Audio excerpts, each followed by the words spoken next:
minha primeira dúvida foi com relação às cores, e eu sei que as cores não dizem muita coisa, né? Elas só informam que são grupos diferentes, mas quando tem a mesma cor, não significa que elas têm o mesmo grupo. Eu estava doido para perguntar isso. É. Por que cor diferente, formato diferente, tamanho diferente? Isso diz alguma coisa? Tamanho das palavras? Não, tamanho dos... Tem uns... Daquelas balões. É a de balões quantidade tem de uns- palavras. É, que tem ali. Então o tamanho do balão fala. Porque aquelas palavras que estão aparecendo ali junto, elas apareceram muito próximo daquele discurso. Então, por isso que ele põe uma veia dizendo assim, por onde essas palavras estão passando. E aí, quando ele usa uma outra cor, é porque ele usou uma outra comunidade, que aquelas palavras não apareceram em conjunto com aquela outra, num outro círculo. E algumas vezes elas estão sobrepostas. Isso significa que essas palavras passaram por esses dois centros, onde as palavras estão maiores, por exemplo, são lugares centrais, né? Ou seja, aquela palavra se repetiu muito. E o que vem junto com aquela palavra? São aquelas outras menorzinhas que não tiveram a mesma frequência, mas elas apareceram muito próximas no discurso. Ele faz uma matriz de distância com essas palavras. Aonde estão essas palavras numa frase, no corpus, né, do texto. E aí eles tentam, então, dizer assim, como é que eu consigo fechar uma comunidade? Uma comunidade é o conjunto de palavras que apareceram numa distância muito próxima daquela central. Então, isso poderia estar escrito melhor, né, para ficar mais Precisa claro. analisar mais as figuras, né? Claro. As figuras foram um pouco analisadas. Outro ponto também com relação às figuras é que essas distâncias dizem alguma coisa, né? Tem bolinhas, blocos que estão mais próximos, tem blocos que estão mais afastados, e isso pode aparecer aqui no texto. Tem algumas tabelas que eu achei super desnecessárias, só tabela 3, tabela 4, que repete o que você acabou de dizer no texto e só tem as frequências. Então não precisa aparecer novamente. Agora, eu já estou lá na parte dos resultados. Depois que você apresentou os gráficos, tem algumas tabelas onde você selecionou algumas palavras, mas não tem no rodapé você coloca todas elas e depois você seleciona algumas e nem são as mais frequentes, foram as que você achou mais importante. Eu colocaria, ao invés do rodapé, colocaria essa tabelinha, inclusive alguns resultados que você coloca no rodapé, eu colocaria no corpo do texto. Tem vários pontos interessantes ali no rodapé e coloca direto no texto. Esse é esse onde você mostra as palavras, a página 72. Porque na tabela 6 você seleciona só algumas. No rodapé você coloca todas. Eu colocaria uma tabela com todas elas e discutir esses resultados. Aí isso se repete para os outros também. Algumas perguntas com relação à grade curricular. Tem duas figuras grandes lá, uma está bem desfocada. Depois você não discute muito, não sei se precisa. Era para mostrar os cursos que os alunos iam levar no primeiro e segundo semestre, que a gente foca. Mas acho que podia ser anexo. Tiraria do corpo do texto.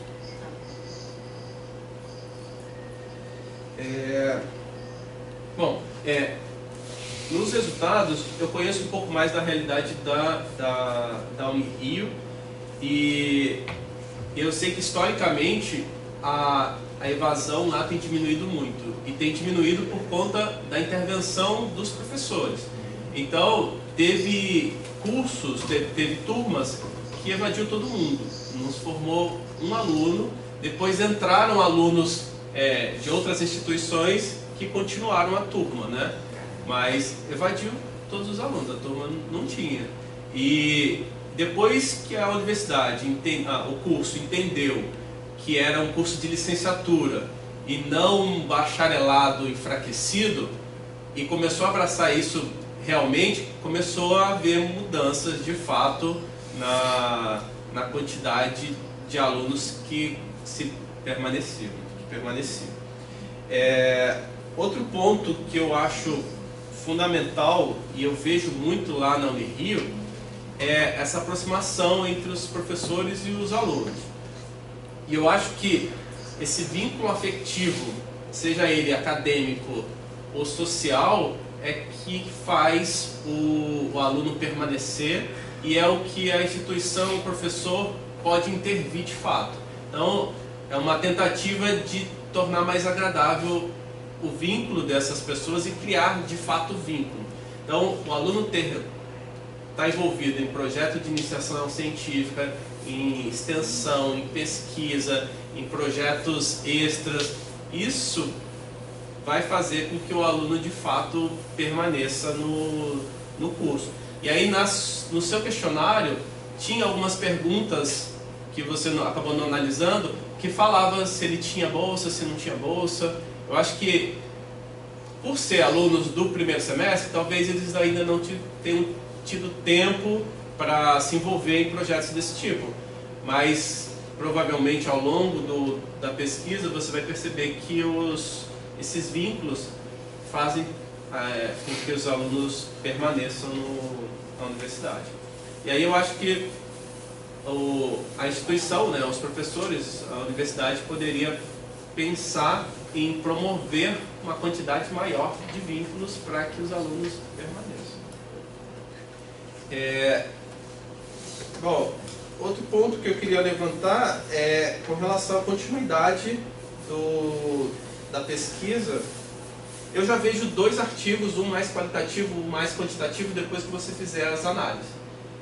E para continuar a pesquisa, fazer um aporte com esses alunos, acompanhar eles de fato. Eu não sei se vocês pensaram nisso, fazer análise sobre vida, morte e vida, evasão e permanecer.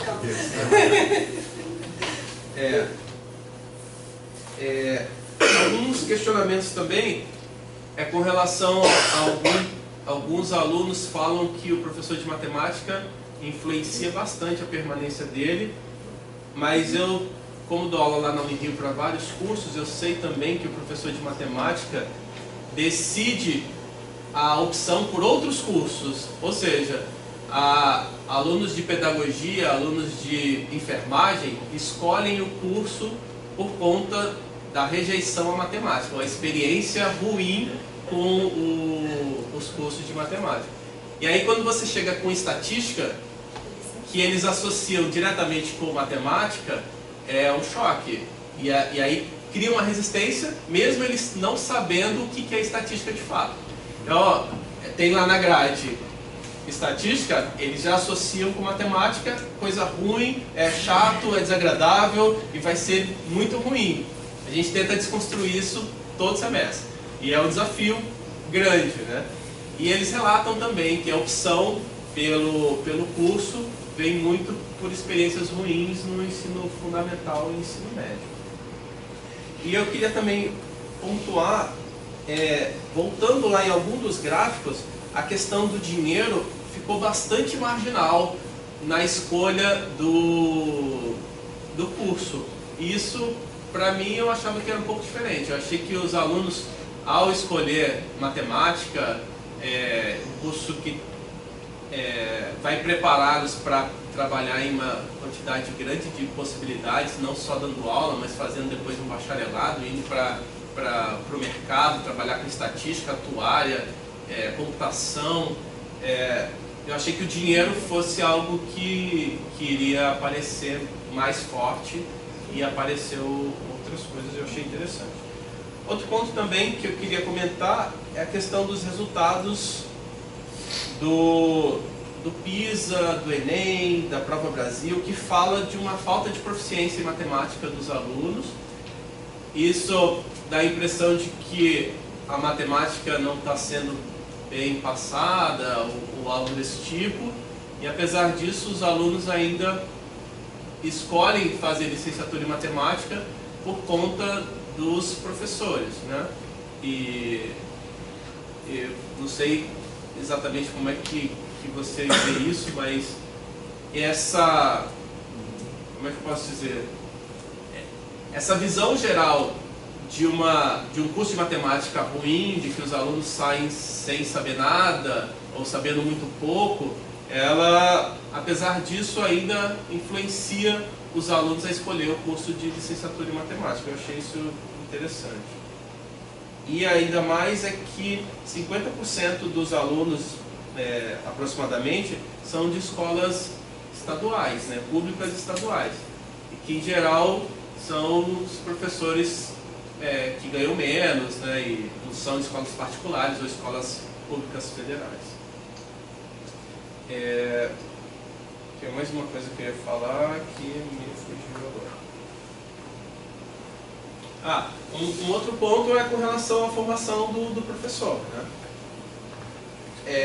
E isso acaba não aparecendo muito na sua pesquisa, mas eu acho que é interessante falar um pouco sobre as alterações que têm sido feitas na formação do professor, e isso com certeza vai refletir numa procura maior pelo curso, eu acredito, né?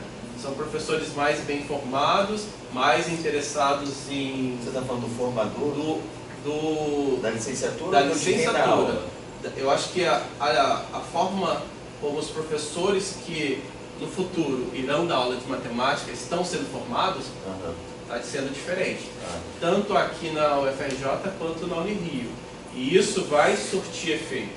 Na Unirio a gente sabe que os alunos, os egressos que se formaram, eles estão muito bem posicionados em escolas particulares, boas, em cursos de pós-graduação, mestrado, doutorado, e isso é um resultado muito positivo. E isso vai refletir no futuro. Vale a pena comentar um pouquinho sobre a formação desses professores, e principalmente esses que os alunos tiveram um contato no início do curso. De forma geral, eu gostei bastante do trabalho. Tem as questões do português que precisam ser revistas, mas é muito relevante o tema, e a forma como você escreve também é interessante. Então, eu gostei de ler, parece que você está conversando com a gente. Parabéns. Obrigada, Alexandre. A gente vai dar um intervalozinho do Ellison. Uma pausa.